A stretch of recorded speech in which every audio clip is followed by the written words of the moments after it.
All right, today we are going to talk about appraisals. And I call this class The Price is Right because it's all about pricing on properties and how appraisals work and how to work with appraisers and how to understand how they think about things, which is different than the way we do. So, what we're going to be talking about today is what is an appraisal and who is it for? How does the appraisal contingency work in the contract? How to protect your buyer around appraisal issues, how to protect your seller around appraisal issues, and appraisal bias. And hopefully this will engender all kinds of questions and we'll go from there. Does that sound good? All right.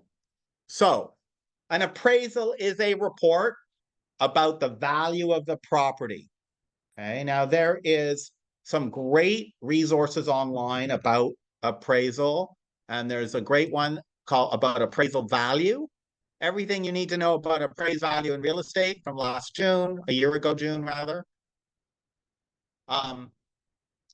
There are three ways, and appraisals are done by independent third-party people. They're not done by the realtors. They're not done by the lender. They're not done by the escrow company. They're done by independent companies.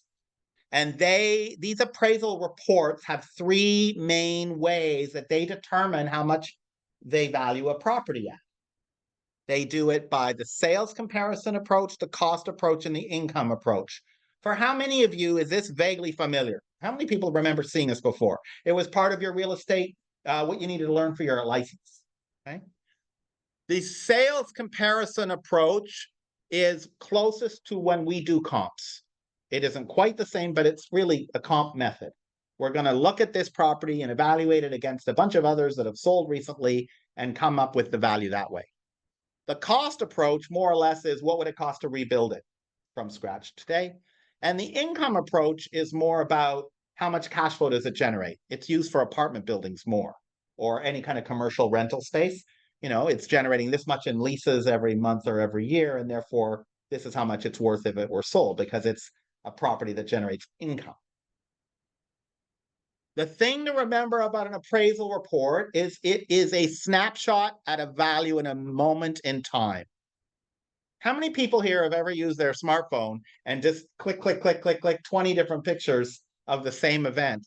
But then you notice when you go through them later that on shot number 7, the person's eyes are closed or they're putting up a funny face.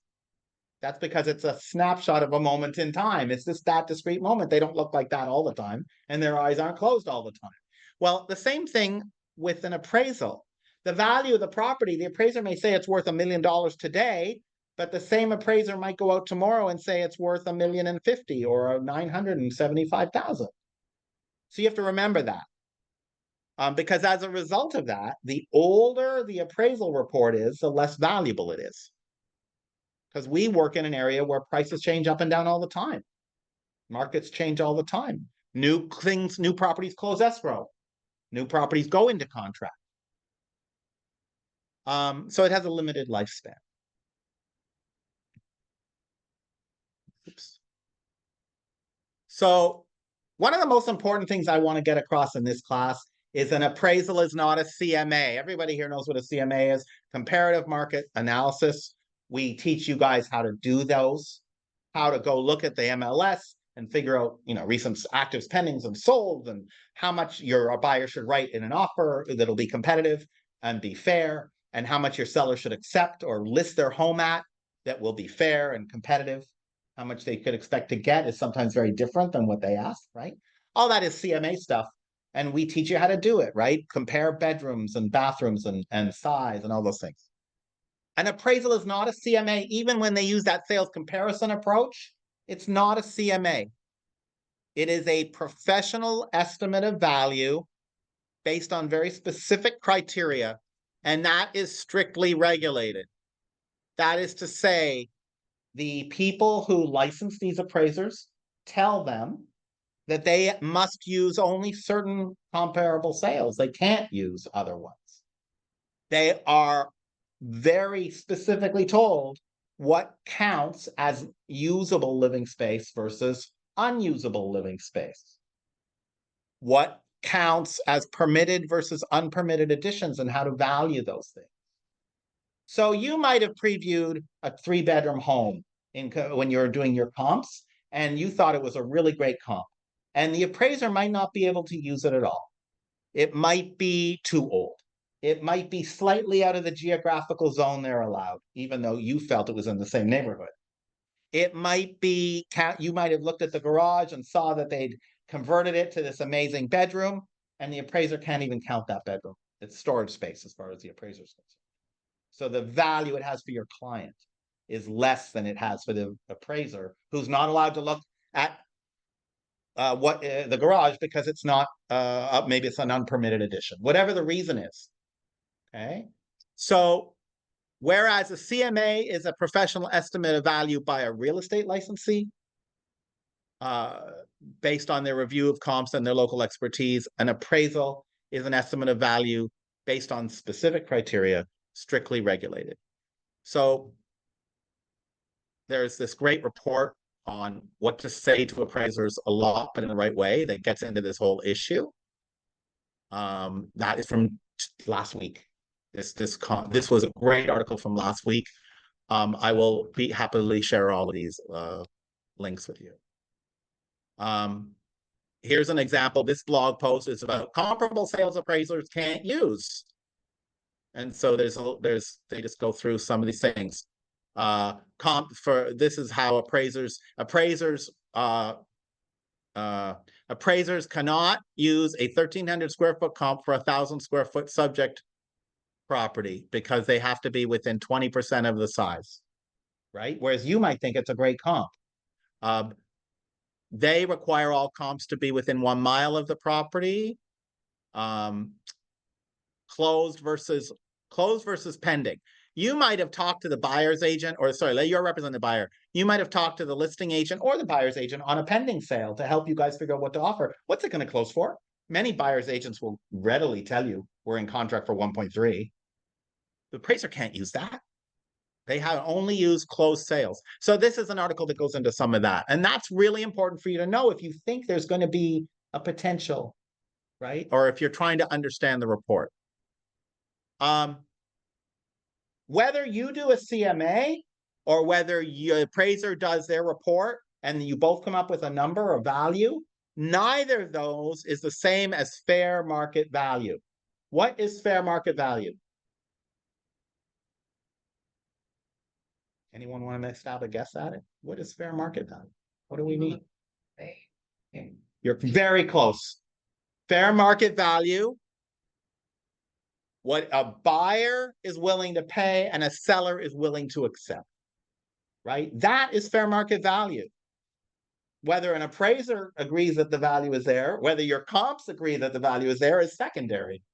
If a buyer is willing to pay it and a seller is willing to accept it, that represents fair market value. Now, what it doesn't say here is it presuming arm's length transaction, right? Obviously, if Sarah is buying her mom's house, her mom might give her a non-arm's length real big discount, one would hope, right? So that discount would, it wouldn't be an arm's length transaction. So that really wouldn't be fair market value because her mother could get a lot more for the house if she sold it public on the market.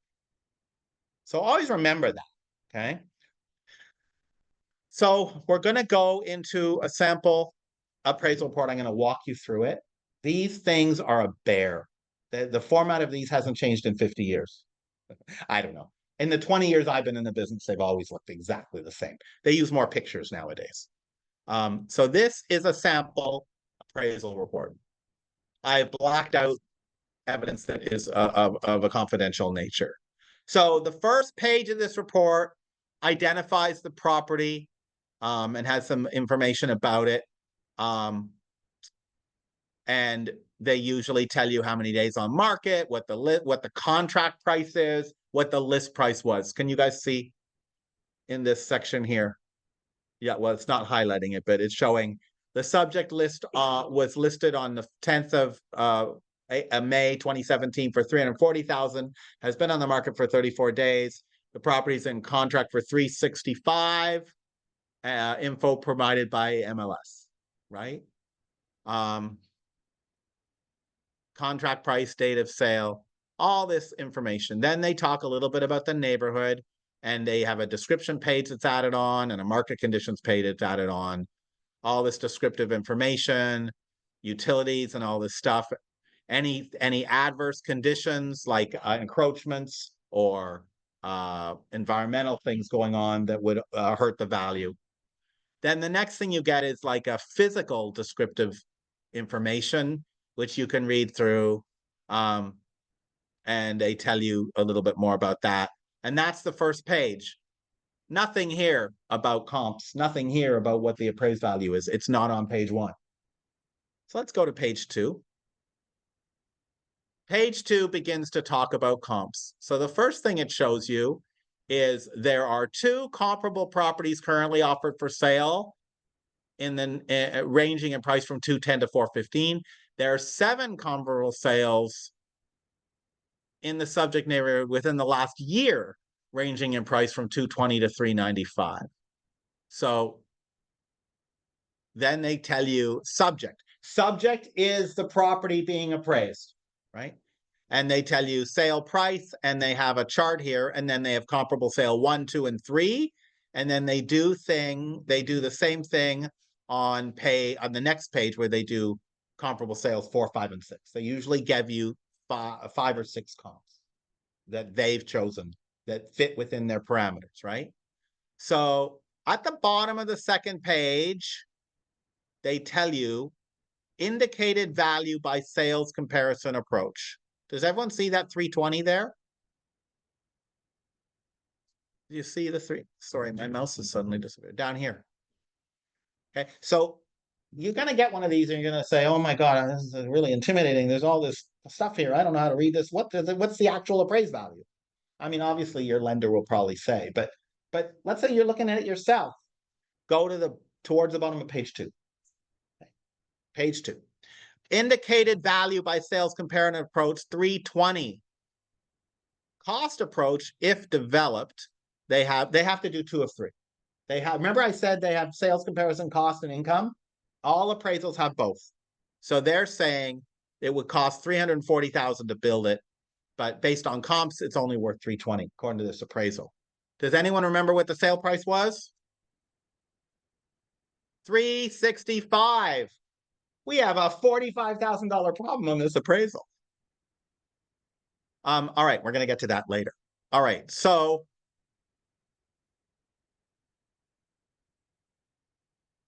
based on, and then at the bottom they repeat, reconciliation is what the section is. Based on a complete visual inspection of the interior and exterior areas, define scope of work, assumptions, blah, blah, blah, blah. The subject of this report is $320,000. The market, my opinion of the market value as defined is $320,000 as of June 21st, 2017. So then the next page has further information, how they got the $340,000 for the other approach. They made certain assumptions about depreciation, about building costs, okay, rebuilding costs. Okay, and then they had all kinds of definitions.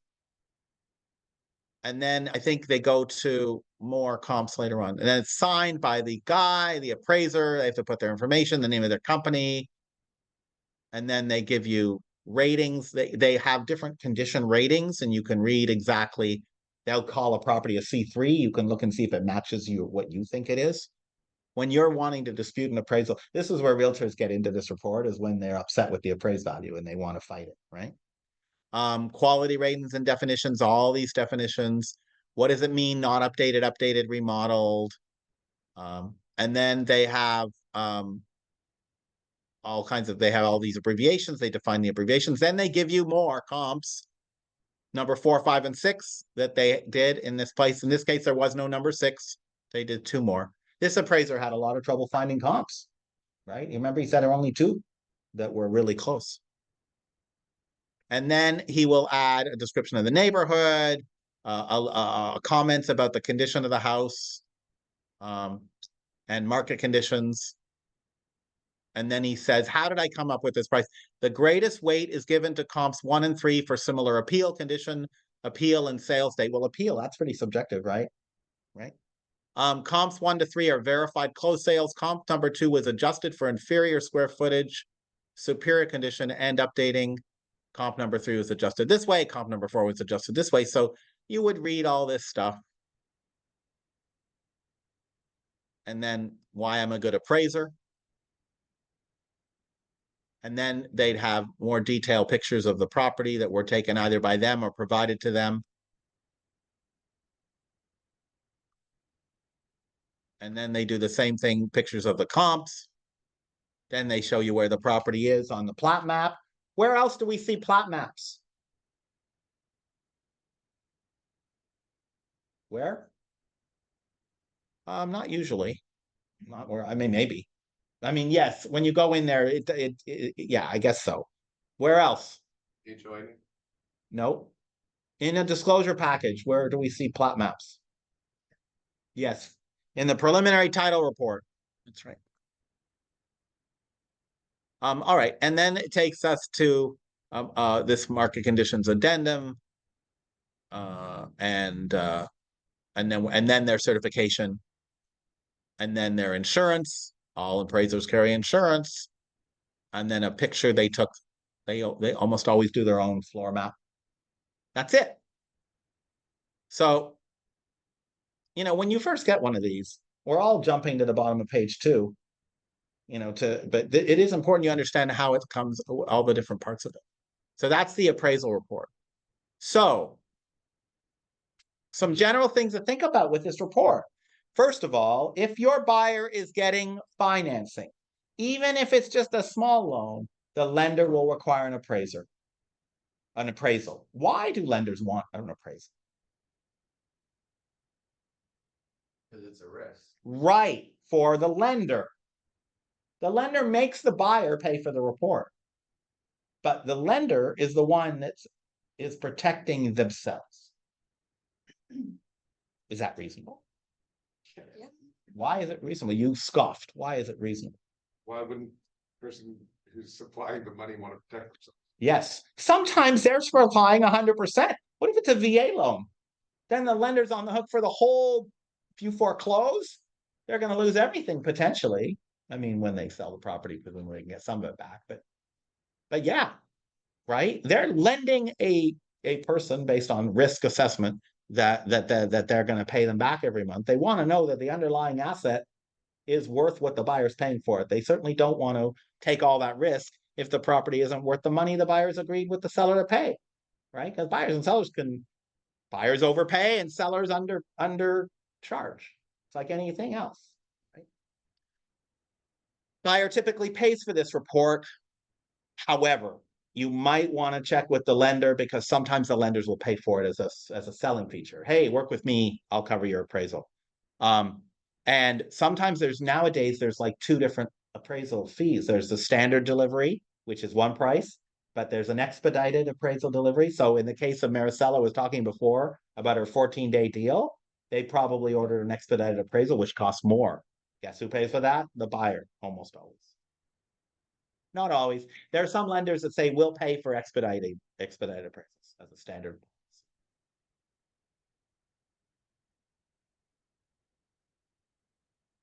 How the appraisal is actually completed depends on property, loan terms, and underwriting guidelines.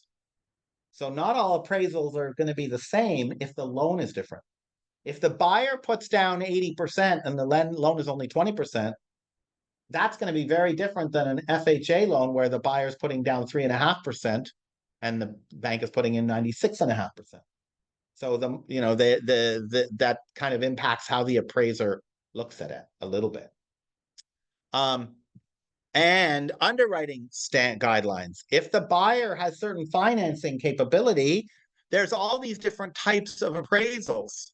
So you've got the full appraisal. That's what we're talking about here. They go to the property, they measure, they do this full report, but there's also ability to get a waiver on if it's offered by the lender because the property is so well known and it's so consistently supplied in the marketplace that they don't need to have a full appraisal. Inspection-based waiver, desktop appraisals, hybrids, and this is an article about the pros and cons of each one, but there's different standards. So we get into this business of the appraisal contingency. So your buyers, we were talking in the first hour about buyer investigation rights. A completely separate right for your buyer is the appraisal contingency. They can put in their offers, as you've taken the contract class, you know, they can check a box saying that the property is subject to an appraisal contingency, which allows the buyer to cancel the transaction if the appraisal is unsatisfactory to the lender. So what first comes to mind is I can cancel if the price isn't matching. But it's more than that, because there's appraisal conditions. Sometimes an appraisal will say, we will appraise this property if the following repairs are made before close of escrow, and it's like $50,000 worth of repairs. The buyer can cancel on an appraisal contingency if the seller isn't willing to make those repairs, even though the price might be okay. So always keep in mind that there are conditions as well as price parameters that impact appraisal. Okay, so let's talk about how this works. In the offer, you're going to say X number of days after offer acceptance for action on the contingency. So DeMario's working with a buyer and they write in the offer 10 days. So at the end of 10 days, the buyer has to make a decision based on the appraisal of whether to do something. So anyone know what the buyer's options are? At the end of 10 days, the buyer needs to take action. What are some of the options? Anyone know about this contingency? What can the buyer do? So you're the agent, right? Buyer, it's day 10, buyer. Here's what you can do. You can ask for an extension. That's not the first one I would have said, but that's great. No, that's great. Why would you ask for an extension? Day 10, right? And completed anything? No. Let's assume you have the report. But you can ask for an extension. You can write an amendment to the seller and say, Mr. Seller, we've gotten the appraisal report, but blah, blah, blah. We need more time to review it and talk with the lender. Sure. And the seller, do they have to agree? Oh. And if the seller doesn't agree, then you get back to other choices. What are your other choices? To sign off on local contingency. Yeah, or waive it. Right. So you have a choice. Your buyer can say, okay, I'm good. Right? I'm good. I'm not going to hold up the deal. I'm not going to cancel. I'm good. And that lifts it, waives it. It now is no longer part of any impediment to the buyer getting the keys and closing the deal. What's another thing the buyer can do? That's right, which I just said, right? Your buyer can cancel. The buyer is well within their rights to cancel if they have an appraisal contingency and they are not satisfied and they can't lift it because of price or condition terms. They can cancel. What happens to their initial deposit? They get it back. Not nothing. Yeah, not nothing. They get it back. In order for your buyer to get the deposit back in that scenario, both the buyer and seller need to give escrow instructions for it to be returned. And sometimes a good buyer's agent needs to push the listing agent to do it. They normally want to do it because they normally want to get back on the market, and they are legally obligated to sign off to escrow. Escrow, please return the buyer's deposit, and we're canceling this transaction. Okay, that is an absolutely legitimate outcome. Does your buyer get back the money they spent on the appraisal? Does the buyer get back any of the money they spent on investigations like a home inspection or a pest inspection? Right. Now, we talked about extension. The buyer may take other actions. I don't remember if I have it. Okay, so let's go through this in a little more detail.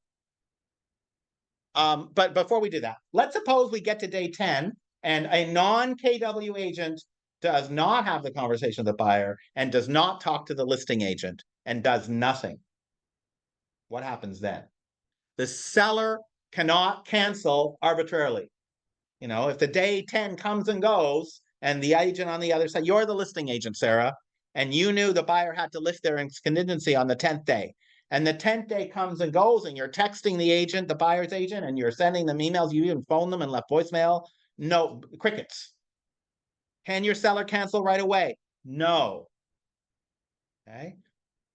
The seller must force the buyer to take action. if the seller doesn't force the buyer to take action, how long does the buyer have? Indefinitely. Until the seller forces them, it's open. So you're a good listing agent. You're going to be on top of this. You have to protect your seller. Does that all make sense? If you're a good professional buyer's agent, you do not do nothing. You never do nothing. Your buyer, he has a contractual obligation to perform, and that includes doing things on the day he's supposed to do them or earlier, or she or they, right? Okay, what are some of the results? So the appraisal comes in at the sale price or higher with no noteworthy conditions. Buyer typically waives the contingency and continues with escrow. Any questions? If it comes in higher, I always like to point that out to the buyer. Mr. Buyer, you have $50,000 of built-in equity. Yay, what a great deal I got you. Yeah. Second scenario, appraisal comes in below the sale price or has conditions. That's a potential issue for your buyer, right? What are the options? Appraisals come in low, like in our test example, $45,000 below. They have 3+ options. Number one, waive the contingency with the CR form, and the buyer will use their own funds to cover the difference. We didn't talk about that. When they waive, they're agreeing to bring their own money to the table beyond what they thought they were going to have to bring. We're going to talk about why in a little bit.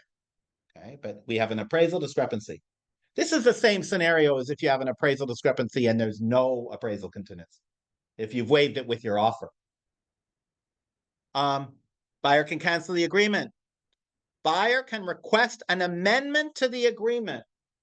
That is what you were talking about, that they negotiate with the seller to either A, change in agreed upon sale price. Let's lower the price to the front of the appraisal, Mr. Seller. You take it. You pay it. The difference. I'm not going to pay you more than your house is worth. Appraisal says it's worth this. Why should I pay you more? Probably gonna walk away. Right. And then the seller will come back and say, well, wait a minute. We don't want to go back on the market. What if we met halfway? And you have a negotiation. Another value add that agents provide their buyers. Self-represented buyer would maybe not know how to do that negotiation. Number two, you can request repairs. Let's suppose the appraisal says, look, this happened to me. There is a stain in the bottom of the closet on the cedar flooring there, and we're not going to sign off on this appraisal until the water damage is repaired there. Mr. Seller, fix it, and then we'll bring the appraiser back out. We need a 20-day extension of closing too. Certainly something you could talk about. Sellers and buyers negotiate these things out all the time. And then you can simply say, like Michelle had the great idea, Mr. Seller, we got the appraisal back. There's some problems with the appraisal. There's some technical things. We need an extra 3-4 days on this contingency till this date. And here's our form asking for you to give us more time. What do you guys think the likelihood is of the seller agreeing to that last one, 3C? Yes, much more likely than A or B, although A and B happen all the time too. Why? Why is it very likely?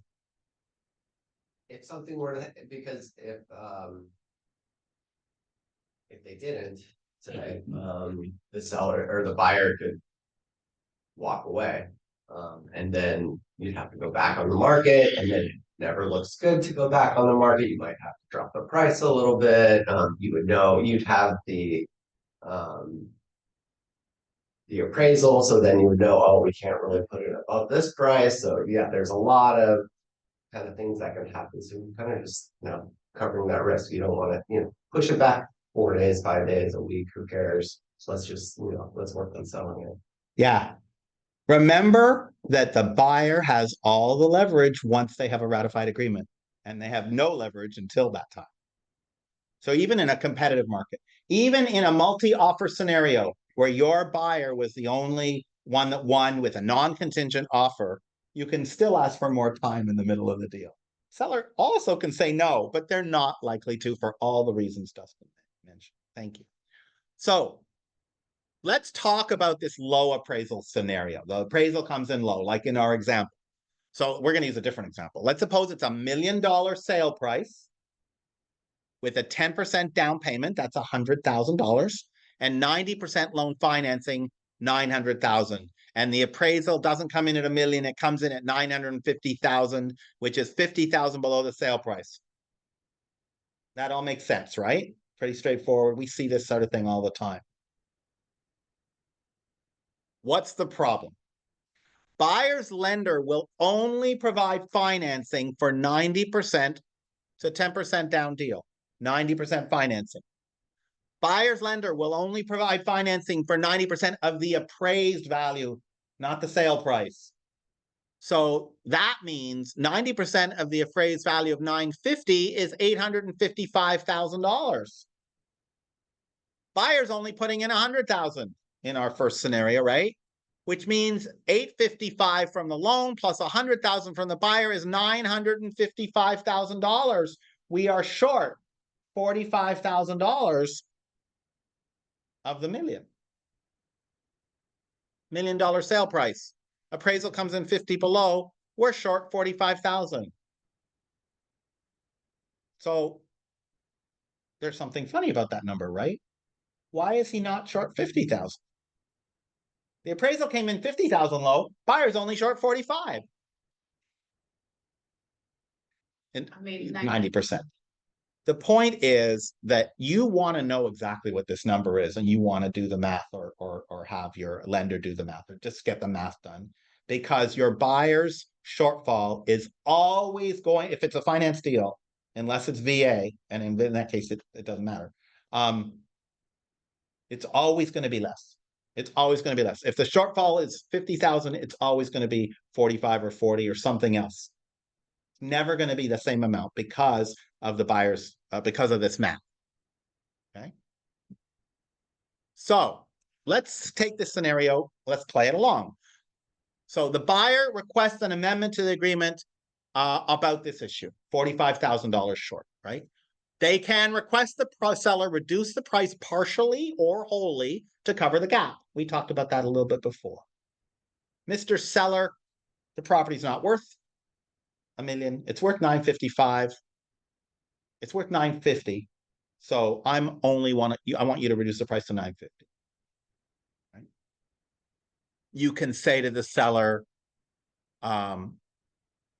if there are condition issues, fix the house.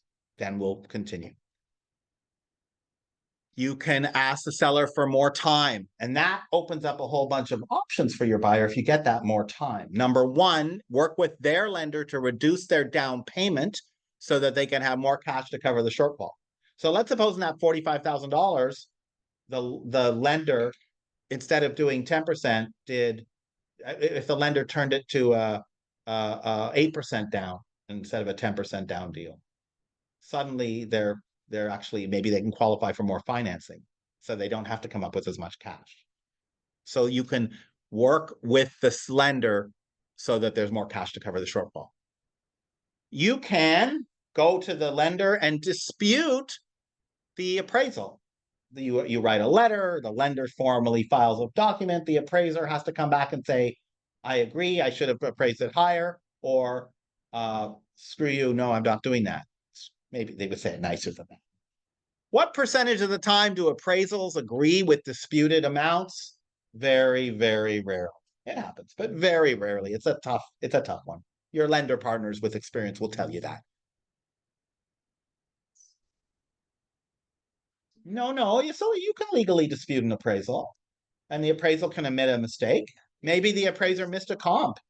I mean, you're humans. So it's not a matter of a lawsuit. It's a matter of they may still want to stand by their work if there isn't an obvious error, right? You're just double checking. Yeah. Saying, oh, I can this one. I've had number C happen. Obtain a brand new appraisal from another lender or even from the current lender. So I had a mortgage broker. This happened last year in summer of 23. We had a deal. The appraisal came in super low. And my broker, who was not affiliated with a big bank or with any specific company, he was a broker. He said, no problem, let's get another appraisal from another lender and put them with a new lender, like a new investor. So they're going to get the financing from a different pool of money, means a new appraisal. The new appraisal came in right at the sale price. We closed 1 day late. Right? Because it was a non-contingent offer. You know, my buyers could have come up with the money, but they didn't have to because we were able to get it completely a new loan, basically. That happens too. Yeah. So like. We know that there was a 10% down payment. So does that automatically say like, oh, that must be an FHA loan, right? Because it's not the full 20. No, FHA is 3.5. Okay. When you see 3.5, you know FHA. Okay. If you see 5, 10, or 20, it's typically conventional. Okay. The difference is whether if it's under 20, you typically have a private mortgage insurance premium. Okay. PMI, private mortgage insurance premium, because they're putting down less than 20%. So it increases the monthly carrying costs. All right. So great article about buyer options when the appraisals come in low. Here's another the same lending. 5 options when appraisals come in low. And these are just some of the things in more detail what I'm going through. Here's that third one. Change financing to a lower down payment option to free up cash to make up the short. So your buyers will have options. That's the important thing. Okay, so you're a buyer. Oh, sorry. Yes, go ahead. For me, if I'm a seller and I'm going through all the process, and at some point I'm close to everything is working well, but I change my mind about selling, is there a penalty for me? Can I say I changed my mind, I don't sell? If you're in contract, no. I had a very upset seller once.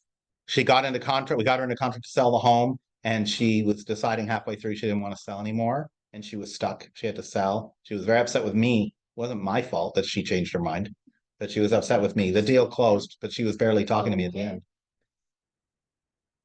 When they accept the offer, if a seller accepts an offer, their cancellation options are very limited. They can cancel if the buyer doesn't perform. But if the buyer does what the buyer's supposed to do, they have to sell the property at that point. Your seller should know this.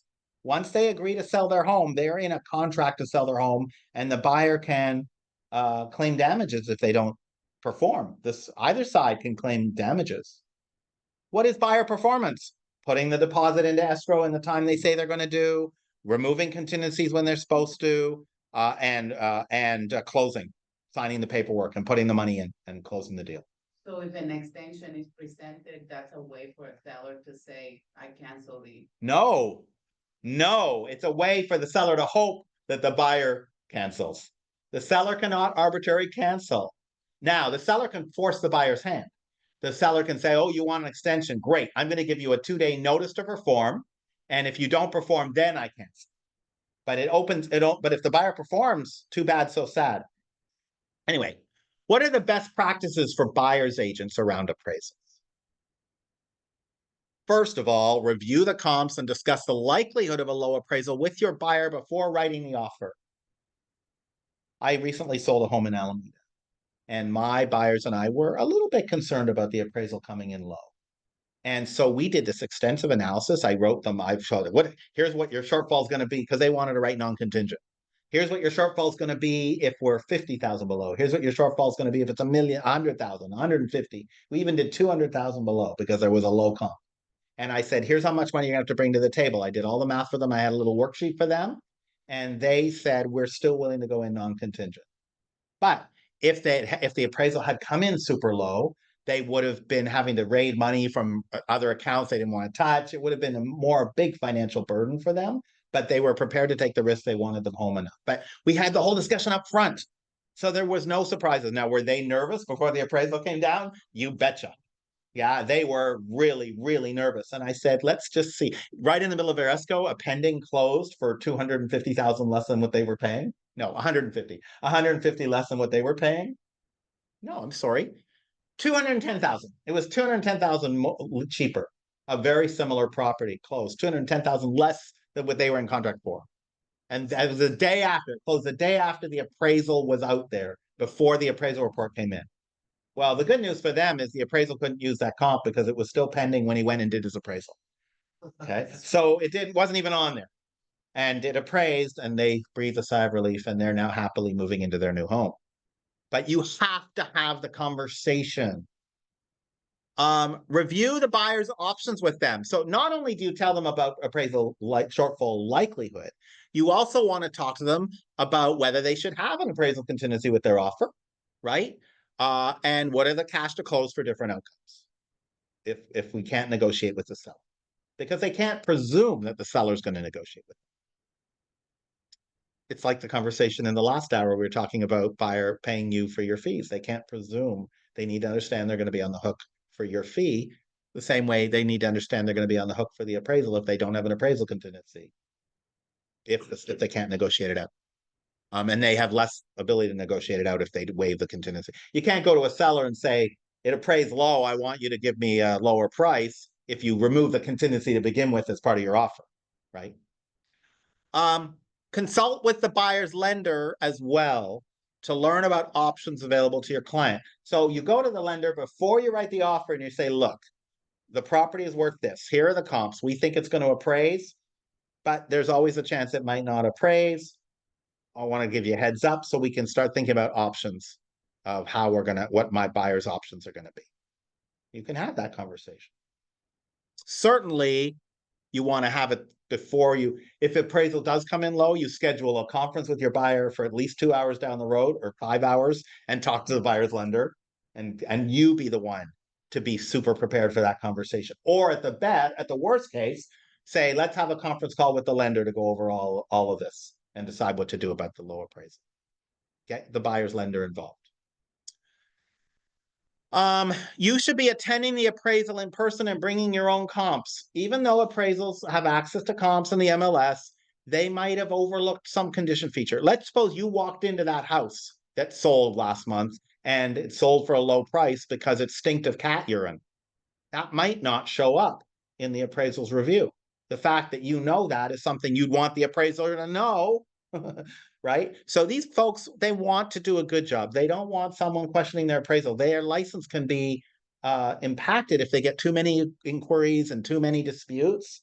And it's a very competitive to do appraisal work, to get hired to do it. So they are thrilled when agents are engaged and give them comps and help them out with good information that might not be on the MLS.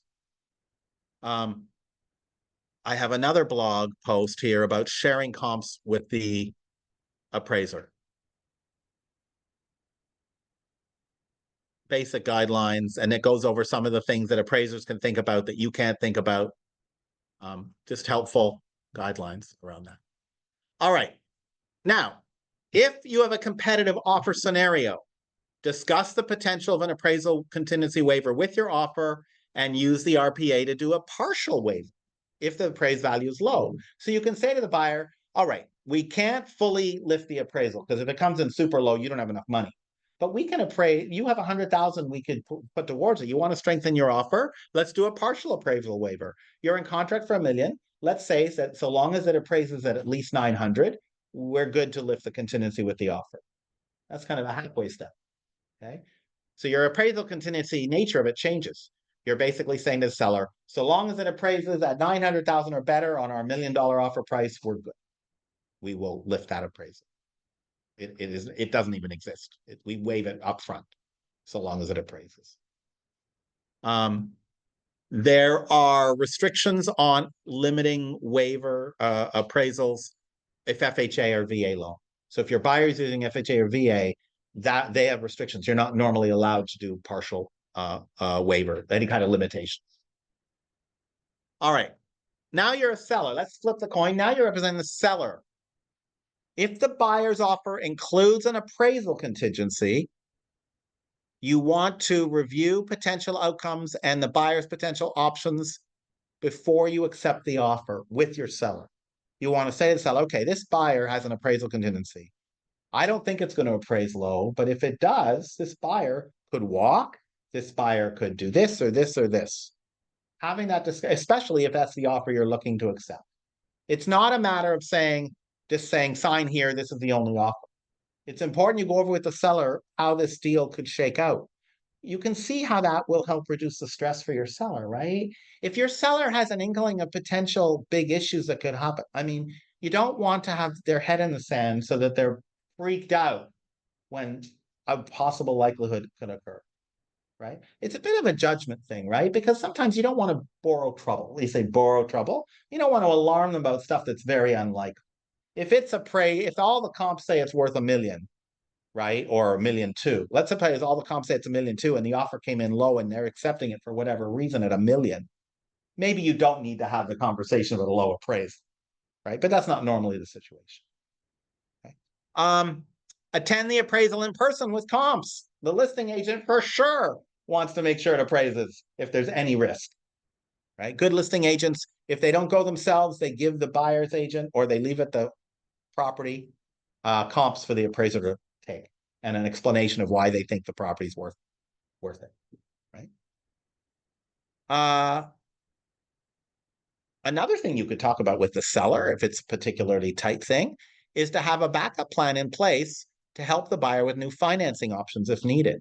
So let's suppose you don't trust the buyer's lender, you don't know their business practice, you don't know, and you don't want the buyer canceling an appraisal contingency when you have a great lender who could get the deal through and have done miracles for you in the past, or maybe they just have a good reputation of being able to rescue appraisal problem deals.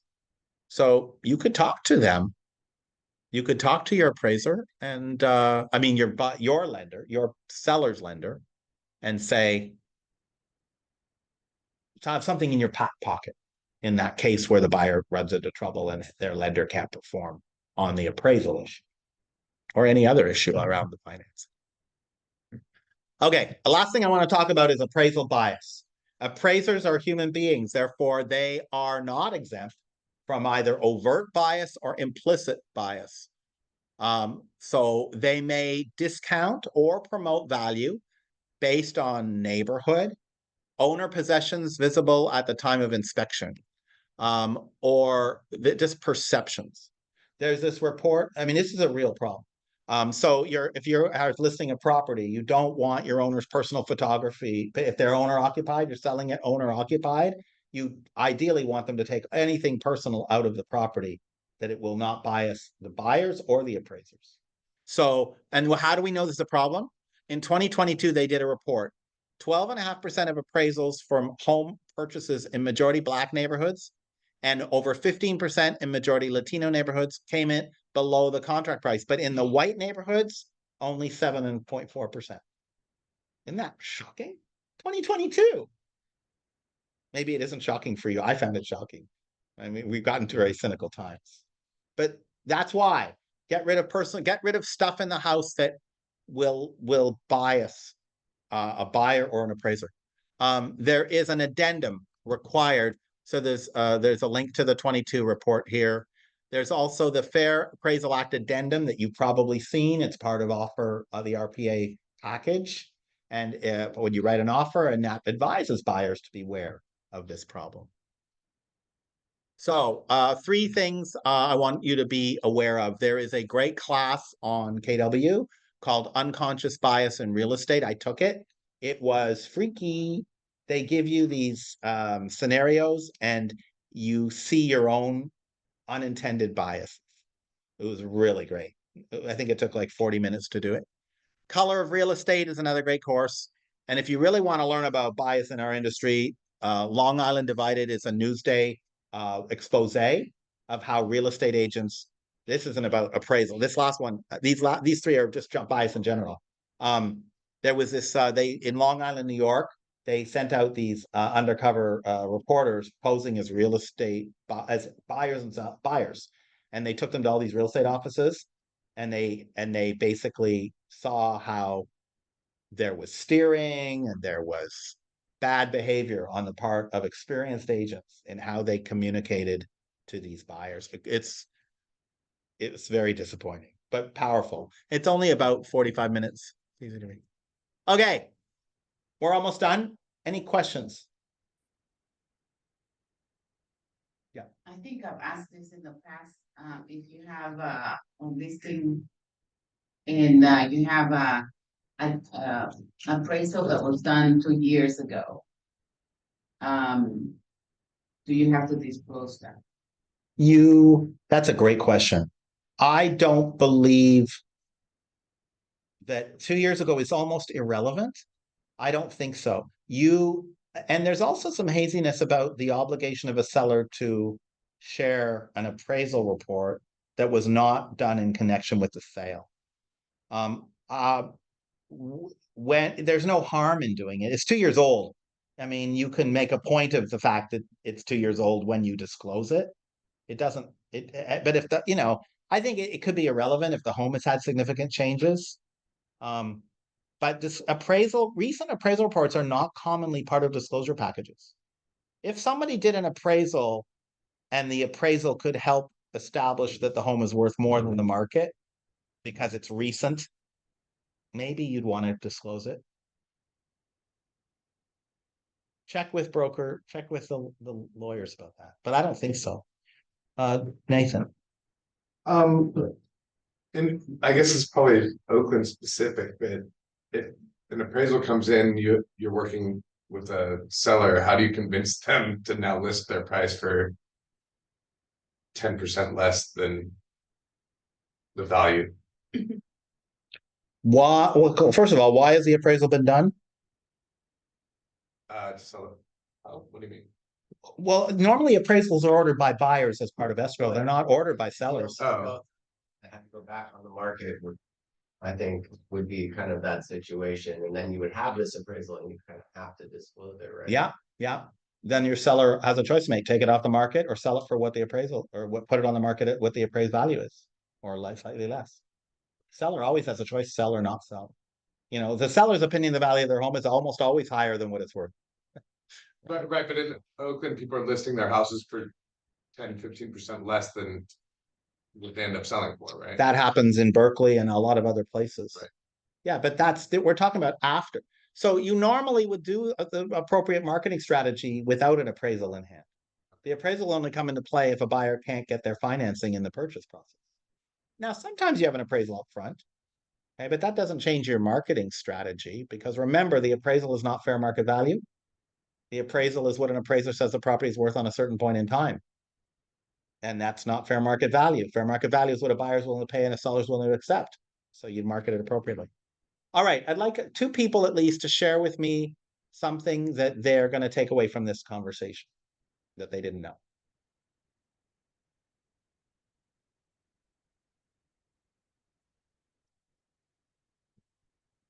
Somebody have a takeaway? Something that they learned today that they didn't know that is going to be helpful to them. Michelle. The lenders approving what it was appraised for, not what they're selling for, right? That it was the 90% where we had the scenario where the client was a little short. Yeah. And I thought, oh, for some reason, if they're putting an offer for this amount, because I think I'm just confused. Every time you put in an offer, you have to get it appraised, right? If not, the lender won't. If it's finance deal, the lender will demand it to protect their risk that the property be financed, be appraised. And the appraisal has to be, for the appraisal to go through, for the deal to go through with the full financing the buyer negotiated, the appraised value must be at or better than the sale price negotiated. If the sale price negotiated is not achieved, if the appraisal comes in low, that's where you have the shortfall.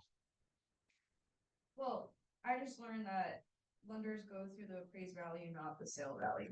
For their percentage. Right, exactly. Yeah, they're only going to lend their percentage based on the appraised value. That is absolutely true. That's why you have a shortfall problem. Buyer has to come up with some cash to make it up, a little bit less than the amount. Sellers are already getting it appraised. Seller's not getting it appraised. We're talking about buyers.